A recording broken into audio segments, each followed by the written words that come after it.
Hare Krishna, Krishna Krishna, Hare Hare, Hare Rama, Rama Rama, Hare Hare.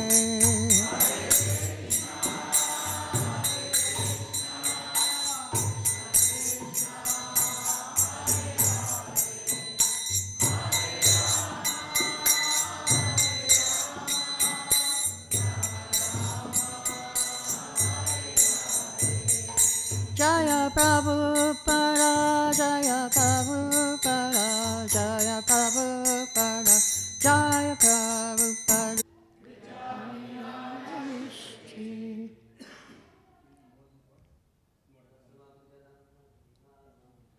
Shambhavanaram Tvam Pati Skakastai Bhutanam Kitakila Narishti. Ladies? No. Vishavam Yavananam Tvam Vire Vire Sitam Pati Sankatpaschai Bhutanam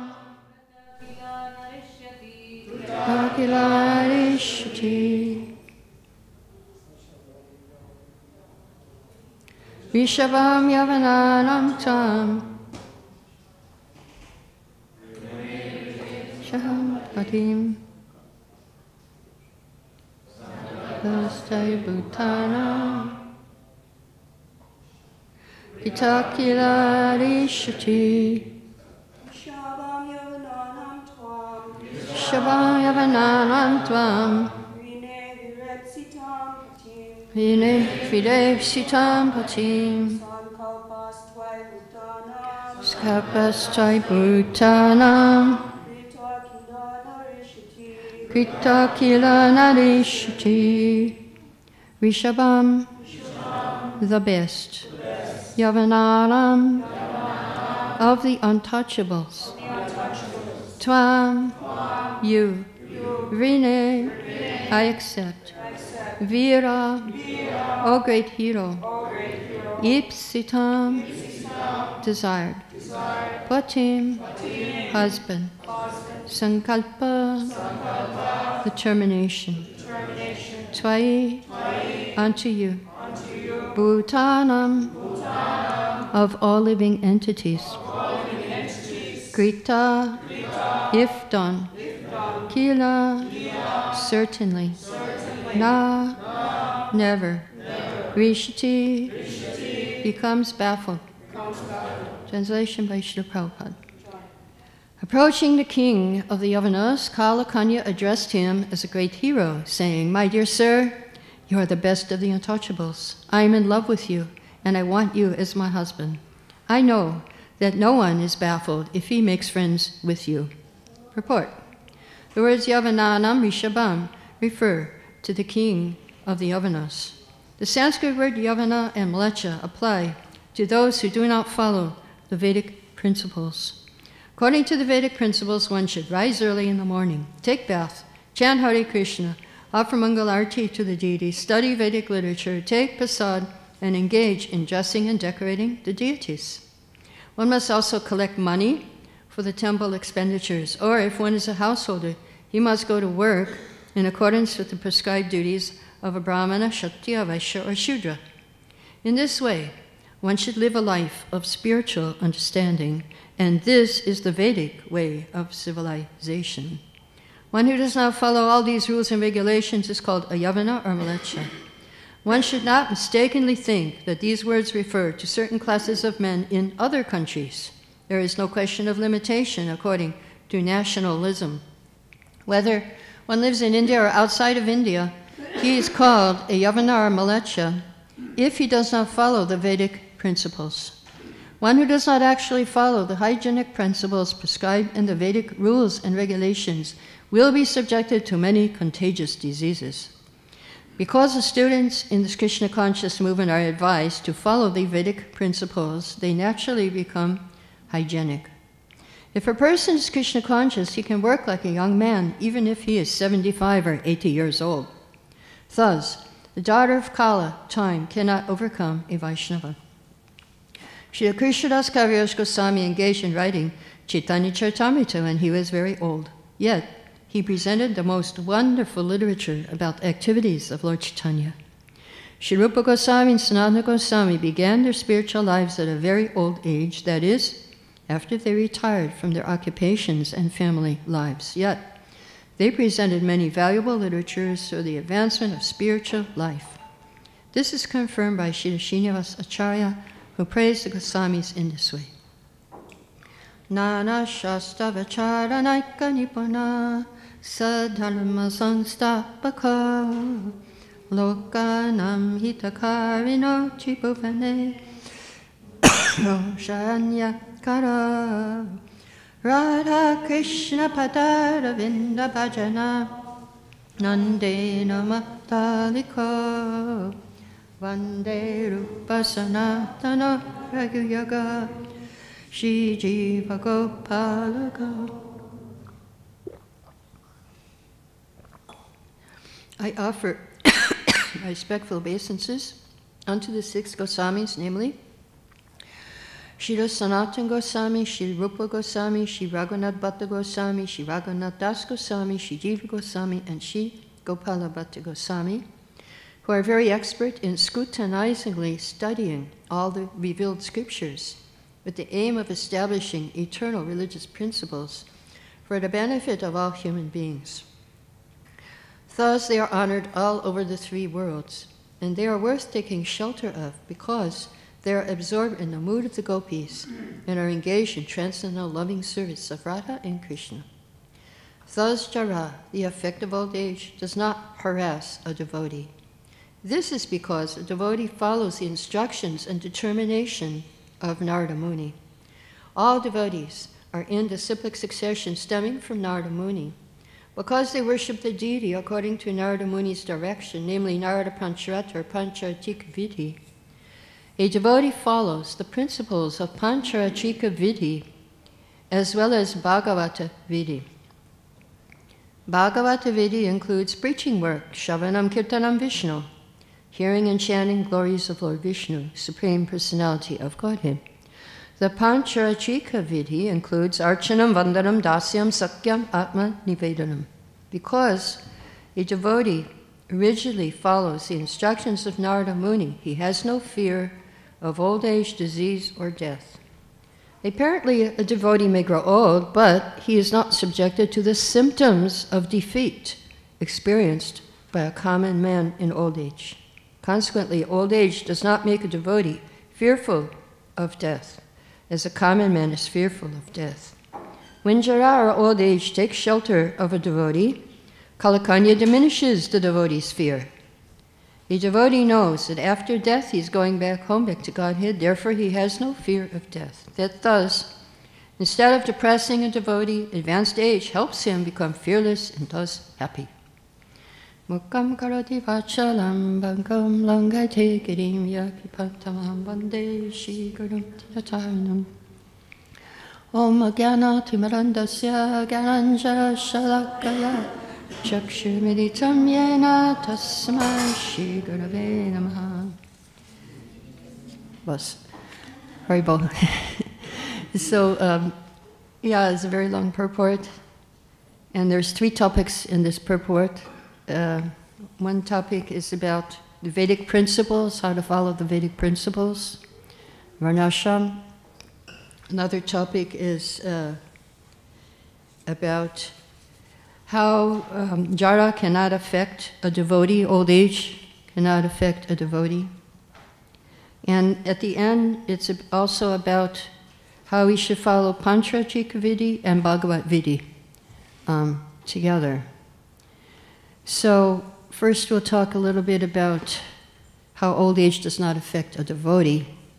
When I was preaching in Russia about 25 years ago, or 26 years ago now, I had a class with the ladies' ashram, and one lady raised her hand, and she said, you know, I think the karmis are happier than us because we're doing so many austerities. And it seems like they're happier, and we're not so happy. And so I said, okay, well, see what is the result of your austerities. They're also doing austerities. They're working hard day and night for money. And what will be the result of their austerities? What will be the result of your austerities? And the result is, when they hit old age, then they become very miserable and depressed. And they lose everything because they think they're the body. They lose the body. They lose everything. And I had experience of this when I visited my mother-in-law in the old age home. And she was, you know, they keep them on drugs so then they don't cause any trouble. They pump them full of drugs.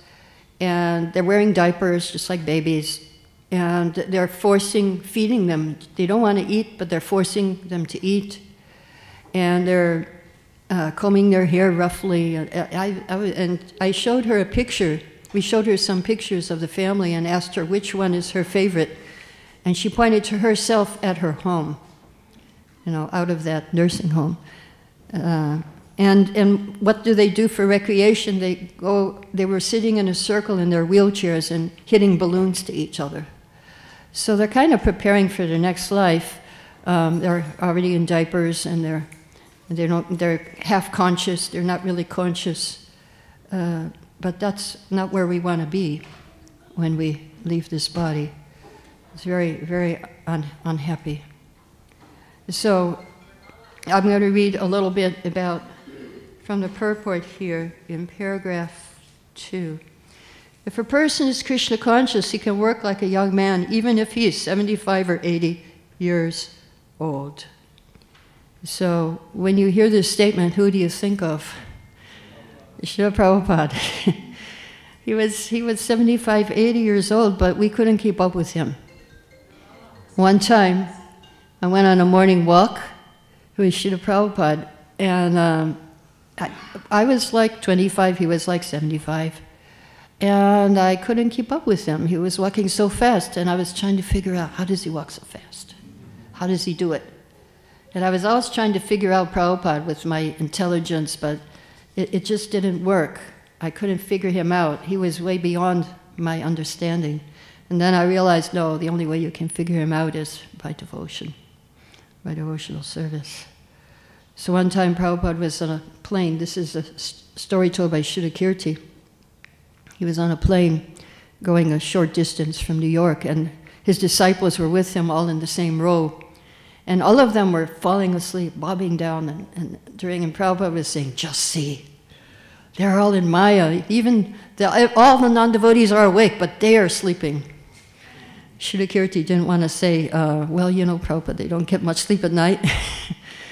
In fact, Shuddhakirti didn't say anything. He knew better. But one thing was sure, he didn't sleep on that flight. So yeah, Prabhupada, he was beyond the time zones. He was working 24 hours practically. Sometimes he was sleeping 2 hours at night, and sometimes not even that. Some devotees toward the end were saying he was not sleeping even at the end. So that was Srila Prabhupada. So now a little bit about the Vedic principles. The Bhagavatam says that Ata Pumbi Dijashesta Varnashama Vibhagasha Swanasitasya Dharmasha Sangsidir Haditoshanam. What is the purpose of Varnashram? What is the purpose of following all these Vedic principles? Is to please Krishna. Please Hari. Please Hari. And if you have no attraction, you might be doing your duty perfectly in the Varnashram system, but if you're not attracted to hearing Krishna Katha, then it's useless. Completely useless. In Bhagavatam further, Narada Muni says, Chakta satarmam charanam bhajam hare bhajana bhagavad tapatetato yadi. One who has forsaken his material duties to engage in devotional service may sometimes fall down. He's apakva, he's not pakka. He took to devotional service, but he falls down because he's immature, he's not ripened, not pakka. He's a pakva. But there's no danger of his being unsuccessful. And no, even non-devotee, though he's fully engaged in his duties in Varnashram, if he's not a devotee, he doesn't gain anything. So therefore, how to practice the Vedic principles? Prithu Maharaj told us, he instructed his citizens in the 4th canto. Yeah, this is before here. Yeah, same canto. There's a verse, Canto 4, Chapter 21, 25. He said, "My dear citizens, for the welfare of your king after his death, you should execute your duties properly in terms of your positions of Varna Ashram, and should always think of the Supreme Personality of Godhead within your hearts. By doing so, you'll protect your interests and you'll bestow mercy upon your king for his welfare after death." So, interesting thing here is why is he asking them, why should they do their duties? For his pleasure, for the king's pleasure. Of course, he was a Shaktivesh avatar.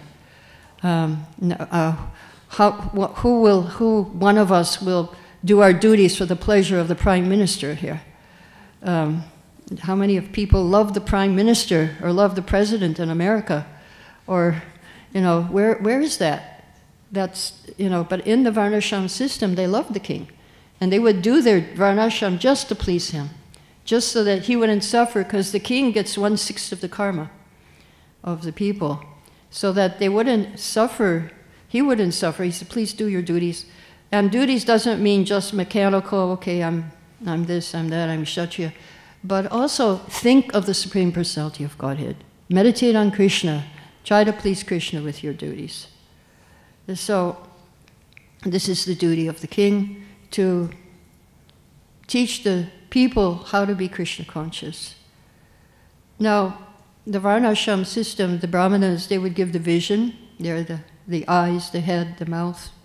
The king would give protection, and the Vaishyas would give the goods, and the Grihastas, Vaishyas, they would support everyone. So everyone was cooperating to help each other. Everyone would give in charity. Gita says you should not give up charity even if you're renounced in the renounced order of life. So the Brahmanas would they would go and do free astrology, and they would do free Ayurvedic treatment.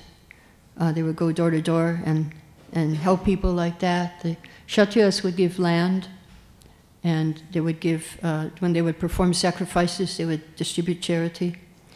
The Vaishyas would support all the other ashrams, the Vaishyas, the Grihastas, and the Shudras would help with their service. So everybody was interdependent. So when Yudhishthira was here, not only citizens cooperated to help make everything a success. Even there's a verse in, where is it, 1st canto, 10th chapter, verse 5. The rivers, oceans, hills, mountains, forests, creepers, and active drugs paid their tax quota to the king. There were no forest fires in Yudhishthira's time. There were fruits, not useless trees that don't give fruits and flowers. There were fruits and flowers that trees would give. And the hills would give minerals, and the oceans would give jewels. So when you have a proper Varnashram that's Krishna conscious, Daiva Varnashram, then even nature cooperates with you. The problem with Australia is they weren't paying their rain bill. Their water bill was going unpaid. So nature stopped the water for a while, and then the fires came. And someone was telling me that Prabhupada predicted that in a class, I think here in Melbourne, maybe not Melbourne, but in Australia. Prabhupada was saying that, yes, there will be lack of rain, and then the fires will come. So this was, when Prabhupada was here, someone recently told me that quote. It'd be good to look that up and find out where Prabhupada said that. It's like a prophecy. The fires will come. So even nature cooperated. So the Brahmanas were leading the people in Krishna consciousness. And the different orders were interested in different things. just like the Brahmanas were interested in moksha, the Kshatriyas were interested in dharma, the Vaishyas were interested in artha, and the Shudras in kama. So the dharma, artha, kama, moksha, they were all supported by the different varnas. And they respected each other. They called each other, Prabhupada taught in one lecture that the Brahmanas were called Pandit Maharaj, Kshatriya was Thakurji, and Vaishya Sethji, and Shudra is Chaudhary. Chaudhary means leader. So we can, if we check the scriptures, we can see how they were respected. There was a culture of respect in Varnashram, not, oh, you're Shudra, you're useless. So the Brahmanas, how we see Maharaj Dasharat, the king, when he was receiving Vishvamitra, he asked him, how are you doing in your endeavor to conquer the repetition of birth and death? So that's how you address a Brahmana. And Prabhupada said in one lecture, Brahmana does not go to construct a big, big house. He goes and constructs his character. And how to greet a Kshatriya, we see in 6th canto, the great sage Angira was greeting King Chitraketu. He was saying, I hope your body, your mind, your royal associates, and paraphernalia are well. So the body, he's interested in the body, the mind, paraphernalia, kingdom, fort, treasury. How's your defense? How's your treasury? The Vaishyas, we see in 10th canto, Vasudeva was greeting Nanda Maharaj. Please tell me, you have many animals. Are they happy? Are they getting enough grass and water? So the Vaishyas were taking care of the cows. How are your cows? And the Shudras, how are you? Because we think we are the body. The self is the most important. And there is mutual respect amongst the Varnas. So Srila Prabhupada, he called one of my godbrothers, Pradumna, Panditji also, because he knew a lot of Sanskrit. He was helping to translate the synonyms for Srila Prabhupada. And Srila Kirti tells a story when I was first with Srila Prabhupada. He sometimes rang his bell, and he was asked, where is Panditji? So this was Pradumna. And after several months, Pradumna was not always readily available. He was hard to find. So Prabhupada would say, where is Banditji? Yeah, he didn't get that. So we see today's government, if you get a Shudra on top of government, then kama, sense gratification, is the goal. Like when I was young, there was the person who was running for president in the 50s was promising, I will give you 2 cars in every garage and a chicken in every pot. That was his campaign promise. That, yes, you will enjoy. If you elect me, you will certainly enjoy. And if you have a Vaishya on top, then money, economic development, that will be the most important thing.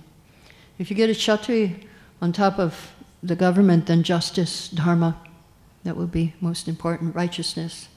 And if you get a Brahmana on top, then the spirituality will be the most important thing.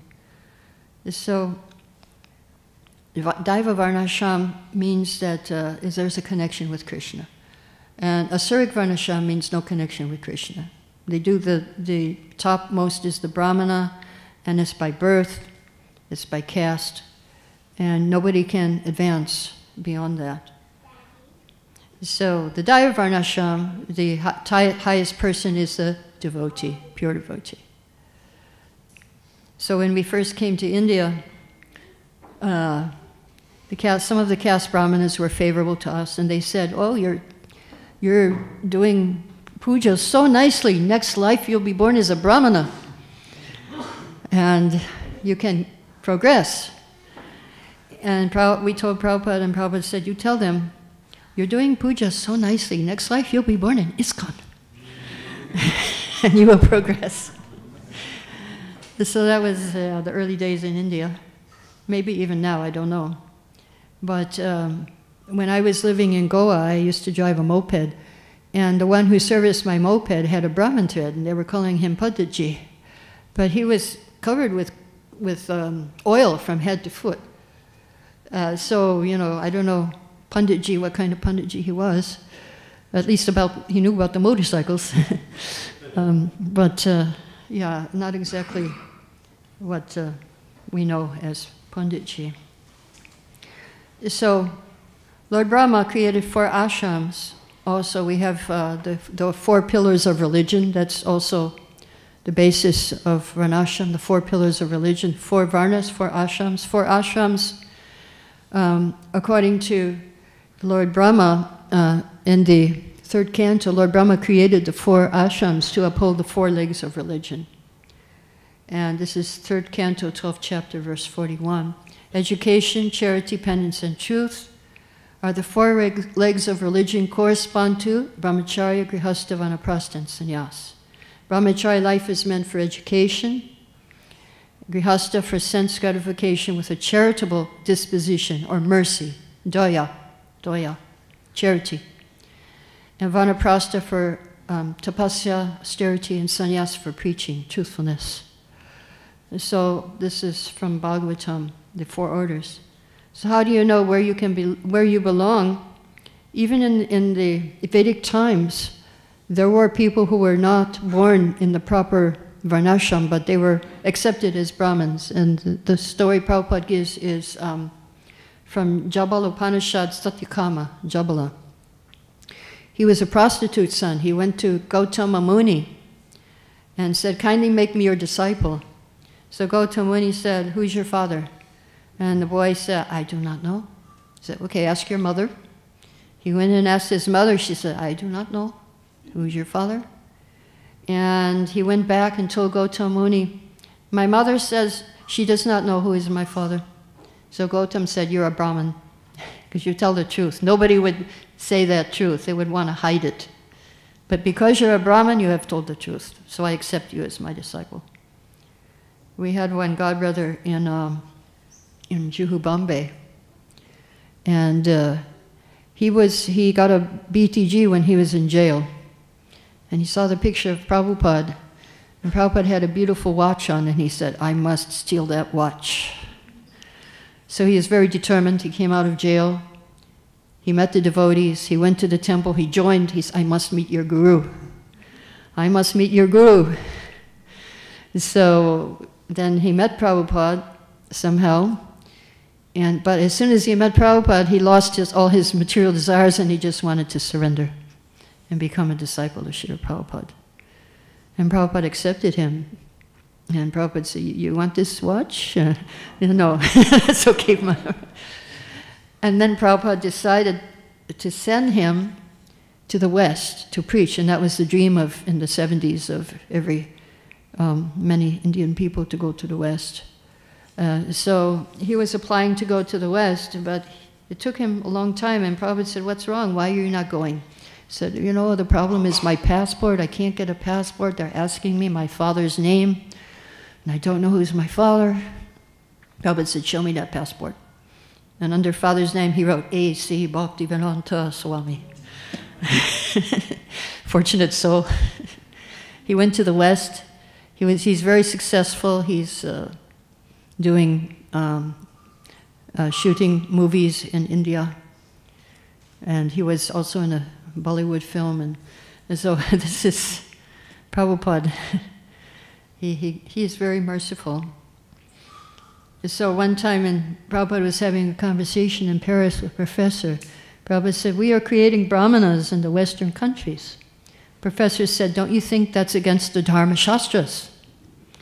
Prabhupada said, quoted Bhagavad Gita, guna karma vibhakashaha. If you have the symptoms of a Brahman are found in a Shudra, he should be accepted as a Brahman. So even Lord Chaitanya, he had a problem. The Brahmanas were complaining against him. According to Chaitanya Charitamrita, if everyone hears the chanting, the potency will be lost. And so Prabhupada says in the purport that the Pasandis are so fallen and falsely proud of having taken birth in Brahmin families, they think instead of delivering the fallen souls, the holy name becomes impotent when constantly chanted by lower class men. So Prabhupada said, to vanquish the pride of so-called renunciates, this is Antya 584, learned scholars, Lord Chaitanya spreads real religious principles even through a Shudra or low-born fourth-class man. He preached devotional service to Ramananda Roy, a Grihastha born in a low family. He made him the speaker And Lord Chaitanya, the exalted Brahmana sannyasi, he listened. He was the hearer. The glories of the holy name, he preached through Haridas Thakur, who was a Muslim. And so this is, we are following, Prabhupada following the footsteps of Lord Chaitanya. And there's a really nice purport in 5th canto, which says, well, the verse says, "My dear king, a devotee who has taken shelter of the dust from the lotus feet of the Lord can transcend the influence of the 6 material whips, hunger, thirst, lamentation, delusion, old age, and death. And he can conquer the mind and 5 senses. However, this is not very wonderful for a pure devotee of the Lord, because even a person beyond the jurisdiction of the 4 castes and untouchable is immediately relieved of bondage to material existence if he utters the holy name even once." So there's hope. There's hope for us. So Prabhupada in that purport says, sometimes caste brahmanas argue unless one changes his body, he cannot be accepted as a Brahmin. For since the present body is obtained as a result of past actions, one who in the past acted as a Brahmin takes birth in a Brahmin family. Therefore, they say, without a Brahminical body, one cannot be accepted as a Brahmana. But here it says, even a Chandala is freed if he utters the holy name even once. So what does this mean? Prabhupada says, being freed means he immediately changes his body. We've changed our bodies. Did you know? Here Prabhupada says, when you are initiated, even a Chandala is initiated by a pure devotee into chanting, his body changes as he follows the instructions of the spiritual master. Isn't that wonderful? Although one cannot see how his body has changed, we must accept on the grounds of the authoritative statements of the Shastras that he changes his body. This is to be understood without arguments. Here it says he gives up his material bondage. Sometimes we can't see the gross body changing. Chanting the holy name immediately changes the subtle body. So when we chant, we change our subtle body into a Vaishnava body, a Brahmin body, by chanting, by initiation. And because the subtle body changes, we are freed from material bondage. So Prabhupada said in the West, to Shuddhakirti, quoted Prabhupada, if it were not for the chanting of Mahamantra, you boys and girls could not do anything. You have used so many drugs, you cannot accomplish anything. Chanting Hare Krishna has enabled you to get all these temples in devotees. It's simply Krishna's mercy and the chanting. So, and then in New York 66, he was preaching to the hippies, I don't know, just a few assorted people there at 26 2nd Avenue. And he told all of them, you must become guru. I mean, they didn't even know what was going on here. They were just trying to chant to be high forever. But he's telling them, you have to be guru. So in his lecture, New York, 1966, he said, nobody's responsible for his birth. His responsibility is to advance in Krishna consciousness. If we want to enter the kingdom of God, there's no impediment. It doesn't depend on material condition. It's open for everyone. Chance is given. You can become a Brahmana, you can become a great devotee of Lord Krishna, and you can become spiritual master of the whole world. So that was Prabhupada's empowering us. He empowered us. He had more faith in us than we did in ourselves. And he made us do things that were really impossible. So now, at the end, we'll go back to the Pancha Chiki. So how do we actually do this? A devotee follows the principles of Pancha Chika Vidhi as well as Bhagavata Vidhi. Bhagavata Vidhi includes preaching work, Shravanam Kirtanam Vishnu, hearing and chanting glories of Lord Vishnu. Pancha Chika Vidhi includes Archanam, Vandanam, Dasyam, Sakyam, Atma Nivedanam. Because the devotee rigidly follows instructions of Narada Muni, he has no fear of old age, disease, or death. So I would just like to share with you one verse from Bhagavatam, from 6th canto, chapter 16, verse 51. Aham vai sarvabhutani bhutatma bhutapavana shabda brahma param brahma mamope shashvati tanu. All living entities, moving and non-moving, are my expansions that are separate from me. I am super soul of all living beings who exist because I manifest them. I am the form of the transcendental vibrations like Omkara and Hare Krishna, Hare Rama. And I am the supreme absolute truth. These two forms of mine namely, transcendental sound and eternally blissful form of the deity are my eternal forms. They are not material. So here in the Sanskrit, well, first part of the verse he's talking about Brahman, Paramatma, and Bhagavan. But the second part of the verse he's talking about two transcendental forms that we can access even while we're in this material world, in these material bodies. So, and in the Sanskrit it says Shabda Brahma and Param Brahma. So Shabda Brahma is Hare Krishna Hare Ram, the Mahamantra, the Srimad Bhagavatam. And Param Brahma is the deities, so Pancharatriki and Bhagavad Viti. Both of them are important. And so we should try to remember that no matter what duty we're doing, we should also try to endeavor to do Pancharatriki Viti, worship the deity, offer something to the deities, and at the same time chant Hare Krishna. And the two together will bring us back to Krishna, back to Godhead. So I'll stop here. If there's any questions or comments, you can ask at this point.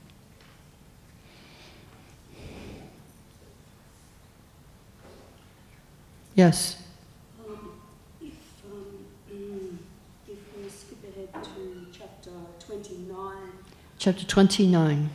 Narada is explaining the meaning of his analogies. Okay. Chapter 29, he's explaining the meaning of his analogies. If we go to text 22. Text 22. Mm-hmm. Yeah. Kalakanya. Yeah. So actually, Narada is saying that actually we're all, because we're all in the position of Puranjana. Right. We're all in this position of having Kalakanya. We all have Kalakanya, yes. But Prabhupada makes a distinction with what happens when Kalakanya enters a non-devotee's body and what happens when Kalakanya enters a devotee's body. In the purport, he makes that distinction. Non-devotees suffer, and for the devotees, it makes them fearless. Instead of depressing a devotee, advanced age helps them become fearless and happy. So, yes, although old age comes, but it has a different effect for devotees. We're not affected by it. We're not affected. In fact, it's mercy. We see it as Krishna's mercy. So, oh, now I'm almost back to Godhead. Only a few more years to go. Krishna wants me here to do some service for him for some time until this body finishes. So let me enthusiastically do some service for him while I'm still can, while I can still walk and see and talk. And we lose our senses one by one. When you get old age, you can't hear. Your liver is defective, like Vidura was telling Dhritarashtra. You're blind. And you get cough is coming up, mucus. So these things happen in old age. Yeah, any other questions? Jai Agaloy Sri Prabhupada. And if anybody wants some books, we have some books here. Outside it will be. This is the full Bhagavatam picture for every chapter with 3 posters. This is Bhagavad Gita picture for every verse. And this is second canto, which we'll be doing the seminar on. Picture for every verse of second canto. You can see her after class outside. Hare Krishna.